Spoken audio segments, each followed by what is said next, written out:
തെരഞ്ഞെടുപ്പ് ഘട്ടങ്ങളിൽ ഞാൻ പ്രവർത്തിച്ചില്ല എന്ന് പറയുന്നതിൻ്റെ കാരണം തെരഞ്ഞെടുപ്പ് കമ്മിറ്റിയുമായി ബന്ധപ്പെട്ട് ഒരു കാര്യവും എന്നോട് പറഞ്ഞിട്ടില്ല.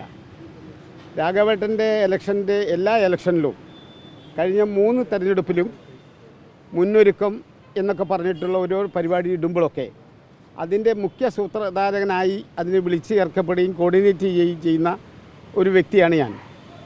ഈ തെരഞ്ഞെടുപ്പിലും അങ്ങനെ തന്നെ ചെയ്തുകൊണ്ടിരിക്കുന്ന ഒരു ഘട്ടം വന്നപ്പോൾ എൻ്റെ നാട്ടിലുള്ള ഒരു യോഗത്തിൽ വെച്ച് പ്രവീൺ കുമാർ പറഞ്ഞു, ഇനി അവരെ ഒന്നും യോഗത്തിന് വിളിക്കണ്ട എന്ന് പറഞ്ഞു. അത് അത്ര വലിയ കാര്യമായിട്ട് ഞാൻ വിചാരിച്ചില്ല.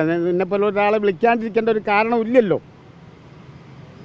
അതിനുശേഷമുള്ള തെരഞ്ഞെടുപ്പ് കമ്മിറ്റി മീറ്റിംഗ് ചേരുന്നതായാലും സെൻട്രൽ കമ്മിറ്റി, അതായത് പാർലമെൻറ്റ് കമ്മിറ്റി ചേരുന്നതായാലും ഒരു വിവരവും നമ്മളോട് പറയാതെ ഇത് മനസ്സിലാക്കി രാഘവേട്ടൻ്റെ വീട്ടിൽ ഞാൻ ചെന്നു. ഇവരാരൊന്നും വിളിക്കുന്നില്ല, എന്താ കാരണം എന്ന് പറഞ്ഞപ്പോൾ ഞങ്ങൾ അതിന് മുമ്പൊരു ആവശ്യം ഉന്നയിച്ചിരുന്നു.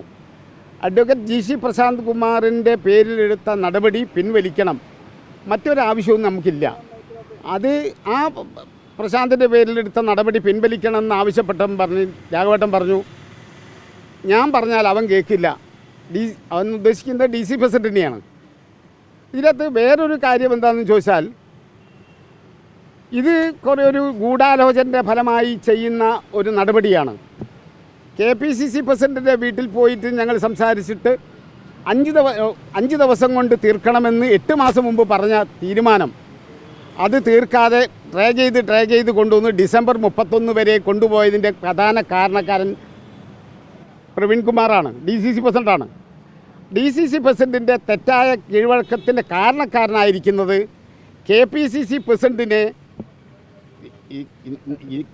ഇവിടുത്തെ കേരളത്തിലെ കോൺഗ്രസിൻ്റെ ഏറ്റവും വലിയ അപജയമുണ്ടാകുന്ന ഒരു സംഭവമാണ് ഞാൻ പറയാൻ ഉദ്ദേശിക്കുന്നത്. കാരണം ഈ KPCC പ്രസിഡൻറ്റിൻ്റെ സ്വന്തം ഇഷ്ടത്തിനല്ല അദ്ദേഹം സംസാരിക്കുന്നത്. അദ്ദേഹത്തിന് ഇന്ന് വരെ കേട്ടിട്ടില്ല ഒരു അറ്റാച്ച്ഡ് സെക്രട്ടറി എന്ന് വന്ന KPCC ചരിത്രത്തിലില്ല. എന്നാൽ KPCC പ്രസിഡൻറ്റിന് ഒരു അറ്റാച്ച്ഡ് സെക്രട്ടറി ഉണ്ട്. അത് വേറെ ആരുമല്ല, അഡ്വക്കേറ്റ് ജയന്താണ്. ജയന്ത് പറയുന്ന കാര്യങ്ങൾ, ജയന്തിന് ഇവിടെ ഒരു പ്രത്യേക ഗ്രൂപ്പ് ഉണ്ടാക്കണം. കഴിഞ്ഞ 3 തെരഞ്ഞെടുപ്പിലും ജയന്തിൻ്റെ പ്രവർത്തനമില്ലാതെ ജീൻസും പാൻറ്റും ഇട്ട് നടന്നിരുന്ന അദ്ദേഹം ഇപ്പോൾ ഈ സുധാരം വന്നതിന് ശേഷം ഉണ്ടാകുന്ന ഒരു അപ്രമാണിത്വം ഇതിൻ്റെ കാരണമാകുകയും അദ്ദേഹത്തിനൊരു പ്രത്യേക ഗ്രൂപ്പ് ഉണ്ടാക്കുക എന്നുള്ള ഉദ്ദേശം വെച്ചുകൊണ്ട് ആരൊക്കെ എതിർക്കുന്നുണ്ടോ അവർക്കൊക്കെ എതിരായി നിന്നുകൊണ്ടുള്ള പ്രവർത്തനം നടത്തുന്ന സമീപനമാണ് ജയന്തിൻ്റെ ഭാഗത്ത്. ജയന്ത് ചെയ്യുന്ന പ്രവർത്തനം കേരളത്തിലെ കോൺഗ്രസ്സുകാർക്ക് മൊത്തം നാശമുണ്ടാകുന്ന പ്രവർത്തനമാണ് ജയന്തി ചെയ്യുന്നത്. അതിനെ നമ്മൾ ചോദ്യം ചെയ്തിട്ടുണ്ട്. ഞാനൊരു ലാഭം പ്രതീക്ഷിച്ച് പ്രവർത്തിക്കുന്ന പ്രവർത്തകനല്ല. 44 കൊല്ലക്കാലമായി പാർട്ടിയുടെ മണ്ഡല സെക്രട്ടറി, ബൂത്ത് സെക്രട്ടറി മുതൽ മണ്ഡൽ സെക്രട്ടറി വരെ, ബ്ലോക്ക് സെക്രട്ടറി വരെ തുടങ്ങി KPCC മെമ്പർ വരെ ആരുടെയും പെട്ടി പിടിക്കാണ്ട് ഞാൻ വന്നൊരാളാണ്. ഞാൻ ഒരു സാധാരണ ദളിത് കുടുംബത്തിലുള്ള ആളാണ്. കഷ്ടപ്പാടും പ്രയാസങ്ങൾ അനുഭവിക്കുന്ന ഒരാളാണ്. എന്നെ എന്ത് കാരണത്തിൻ്റെ പേരിലാണ് പുറത്താക്കിയത്, സസ്പെൻഡ് ചെയ്തതെന്ന് അറിയില്ല. പുറത്താക്കിയെന്നല്ല, സസ്പെൻഡ് ചെയ്ത്. ആ സസ്പെൻഷൻ നടപടിയാണ് ഞാൻ ഇന്ന് കണ്ടപ്പോൾ. ഇന്നലെ രാത്രി 9:30 മണിക്കാണ് എനിക്ക് വാട്സപ്പിൽ വന്നത്. ഉടൻ തന്നെ ഞാൻ DCC പ്രസിഡൻറ്റിന് തമ്പ് ചെയ്ത് കൊടുത്തു, വളരെ വെരി ഗുഡായിട്ടുണ്ടെന്ന്. വേറെ എന്തൊരു അഴിമതി കേസിലോ അലിഗേഷൻ കേസിലോ എന്തെങ്കിലും ഒരു കാര്യത്തിലോ ഞാൻ ഒന്നും പെട്ടിട്ടില്ല. ഇവർ ചെയ്യുന്ന ബാലിശമായ ഒരുപാട് കാര്യങ്ങളുണ്ട്. ഈ രാജ്യത്തെ പാവപ്പെട്ട കോൺഗ്രസ് പ്രവർത്തകന്മാർക്ക് കിട്ടേണ്ടുന്ന പല ആനുകൂല്യങ്ങളും അവരുടെ പണത്തിൻ്റെ പിന്നിൽ നിൽക്കുന്ന ഒരു മൂവർ സംഘം പ്രവർത്തിച്ചതിൻ്റെ ഫലമായിട്ടാണിത്. ഇത് ഭാവിയിൽ കാര്യങ്ങൾ വെളിപ്പെടുത്തേണ്ടി വരും. ഞാൻ ഇന്നും ഇന്ത്യൻ നാഷണൽ കോൺഗ്രസ് തന്നെയാണ്. ഞാൻ എന്നെ സംബന്ധിച്ചോളം ഇന്ത്യൻ നാഷണൽ കോൺഗ്രസിൻ്റെ പ്രവർത്തകനാണ്. എൻ്റെ നാട്ടിലുള്ള ദൈനംദിന പ്രവർത്തനങ്ങൾ എന്നെ ഒരു മീഡിയക്കാർ വിളിച്ചപ്പോൾ ഞാനൊരു വീട്ടിൽ പോവുകയായിരുന്നു അവരുടെ കാര്യങ്ങൾ അന്വേഷിച്ച്. ഞാൻ നിരന്തരം പോകുന്നു, പ്രവർത്തിക്കുന്നു. എന്നെ തടസ്സം ചെയ്യാൻ ഇവർക്കാർക്ക് സാധ്യമല്ല. ഞാൻ AICC സെക്രട്ടറി ആകാനോ KPCC സെക്രട്ടറി ആകാനോ ഉന്നത സ്ഥാനങ്ങളുണ്ടാകാനോ നിയമസഭയിൽ മത്സരിക്കാനോ ഒന്നും ആഗ്രഹിക്കാത്ത ആളെന്ന നിലയ്ക്ക് എനിക്ക് എന്തിനാ അവരെ പെട്ടി പിടിക്കേണ്ടത്? ഒരു പെട്ടിയും പിടിക്കേണ്ട. ഞാൻ നിസ്വാർത്ഥമായ പ്രവർത്തനം നടത്തി രാജ്യത്തെ ജനങ്ങളോടൊപ്പം നിന്ന് പ്രവർത്തിക്കാൻ ഈ നഗരത്തിൽ ഞാനുണ്ടാവും. മരിക്കുന്നവർക്ക് നഗരത്തിൽ ഞാൻ ജീവിക്കും.